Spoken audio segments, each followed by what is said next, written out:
मौसम में राम नाम का गर्म माहौल बीजेपी सरकार और शंकराचार्यों के बीच बना हुआ है।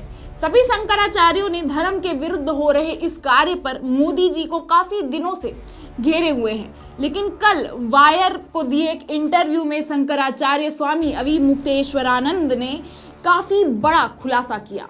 यकीन मानिए, अगर आपकी आस्था सनातन धर्म से ज्यादा और मोदी धर्म से कम हो तो आपको भी गुस्सा आ जाएगा। ये सोचकर कि कोई कैसे आपके और हमारे धर्म और उसके बनाए नियमों को कुचल सकता है। चलिए पूरी खबर आपको विस्तार से बताते हैं।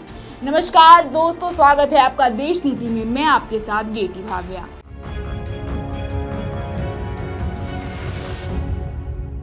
देश नीति केवल सच्ची और पक्की खबरें। एक गीत है, चलो बुलावा आया है, माता ने बुलाया है, मतलब भगवान ने बुलाया है। पर यहाँ भगवान राम के प्राण प्रतिष्ठा के लिए भगवान राम नहीं, बीजेपी सरकार बुलावा भेज रही है, मानो शादी का निमंत्रण भेज रही हो। खैर, अब तक जो खबरों में हंगामा मचा था कि शंकराचार्यों ने राम मंदिर का निमंत्रण ठुकरा दिया है, लेकिन कल जो इंटरव्यू हुआ है उसमें शंकराचार्य ने इस बात को पूरी तरीके से गलत साबित कर दिया। वो कहते हैं कि उनको आमंत्रण पत्र मिला ही नहीं है। इसलिए मैंने आपको शुरुआत में ही कहा था कि अगर आप ज्यादा सनातन धर्म से जुड़े हैं और मोदी धर्म पर कम भरोसा रखते हैं तो आपको समझ आ जाएगा कि शंकराचार्यों को निमंत्रण अब तक नहीं मिलना कितनी बड़ी बात है। क्योंकि सदियों से हमने और हमारे पूर्वजों ने जो व्यवस्था बनाई धर्म को बचाने की और आगे ले जाने की, इसका पूरा ठेका शंकराचार्यों को दिया गया। और कब हम जैसे गवारों ने धर्म का ठेका इनसे लेकर पाखंडियों और गुंडों को सौंप दिया, हमें अंदाजा भी नहीं है। क्योंकि इन्हें ना धर्म का ज्ञान है, ना इसमें कोई दिलचस्पी है। धर्म के नाम पर नफरत फैलाओ, अपना काम बनाओ, बस। दूसरा बड़ा आरोप उन्होंने सीधा मोदी जी पर लगाया। उन्होंने कहा, हाँ मैंने मोदी जी का विरोध किया क्योंकि उन्होंने काशी में बहुत सारे हजार साल पुराने मंदिर तोड़वाए, भगवान की मूर्तियां तोड़ी गई और उसे कूड़े में डाल दिया गया। मोदी हो या कोई भी जो धर्म के खिलाफ कार्य करेगा, हम उसके खिलाफ खड़े होंगे। उन्होंने ये भी कहा कि इससे सबसे ज्यादा शर्मनाक था कि इतनी मंदिर मूर्तियां तोड़ी गई लेकिन किसी ने भी आवाज नहीं उठाया, किसी मीडिया वाले ने इस पर खबर नहीं बनाई। उन्होंने कहा, मैंने वो दृश्य देखा है, ऐसा लग रहा था कि महाभारत चल रहा हो। देवी देवताओं की मूर्ति हर तरफ फैली हुई है, किसी का गला कटा है तो किसी के पैर हाथ। एक बनाने के लिए 50 जान ले लिए गए, ये गलत है। इसी बीच एक सवाल और उठता है कि जब बाबरी मस्जिद तोड़ी गई थी तब सबसे बड़ी वजह दी गई थी कि जहां मस्जिद है उसी के बीचों बीच रामलला का जन्म हुआ था, तो वहीं पर मंदिर बनेगी।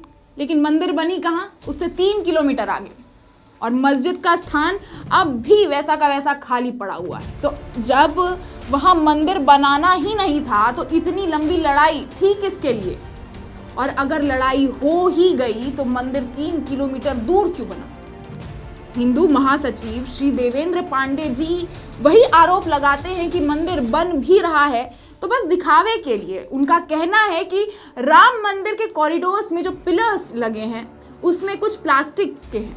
आपको जानकर आश्चर्य होगा, जो कॉरिडोर बन रहा है जिसके फोटो पूरे भारत में फैलाए जा रहे हैं, उस पे लगे हुए पिलर प्लास्टिक के हैं। प्लास्टिक के पिलर लगाए जा रहे हैं। जैसा महाकाल में हुआ वैसा ही हो रहा है वहां भी। बिल्कुल महाकाल में जिस तरीके से इनकी पोल खुली है कि एक आंधी तूफान और बारिश आई और सब कुछ नष्ट भ्रष्ट हो गया, उलट पलट हो गया, बिल्कुल उसी तरीके से ये कर रहे हैं। जाके देखिए ना, 5% भी काम नहीं हुआ। उन्होंने ऐसा दावा किया क्योंकि वो मानते हैं कि बीजेपी पहले भी ऐसा कर चुकी है। पहले उज्जैन के महादेव कॉरिडोर में भी प्लास्टिक की ही मूर्तियां लगी थी जो छोटे से आंधी से उजड़ गई थी। इतने सारे सवाल राम मंदिर पे, इतने सारे आरोप, कैसे आएंगे मेरे राम? इससे बड़ी बात, शंकराचार्यों को किसके निर्देश पर अब तक निमंत्रण नहीं दिया गया? क्या जो इतने पौराणिक मंदिर तोड़ने का आरोप पहले मुस्लिम शासकों पर लगा था और अब मोदी जी पर लग रहा है, ऐसे में 11 दिन नहीं 11 साल का अनुष्ठान करना चाहिए, तब जाके शरीर में दैवी शक्ति का वास हो सकता है।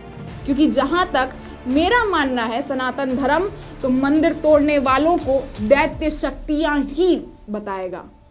अब आप खुद सोचिए, भगवान सबके पर निमंत्रण किसके तरफ से? खुद सोचिए, मंदिर अधूरी है पर प्राण प्रतिष्ठा इतनी जल्दी और पूरी है।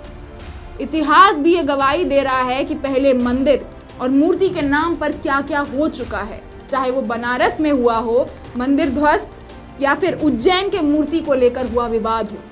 चारों शंकराचार्य क्रोधित हैं, फिर भी मंदिर में प्राण प्रतिष्ठा हो रही है। निमंत्रण तो बस बहाना है, असल में बस राम मंदिर के नाम पर आने वाले लोकसभा चुनाव में अपना झंडा लहराना है, ये साफ हो चुका है। आपका क्या मानना है दोस्तों बीजेपी के ऐसे बर्ताव पर? क्या पहले जो हो चुका है वो फिर से दोहराया जाएगा?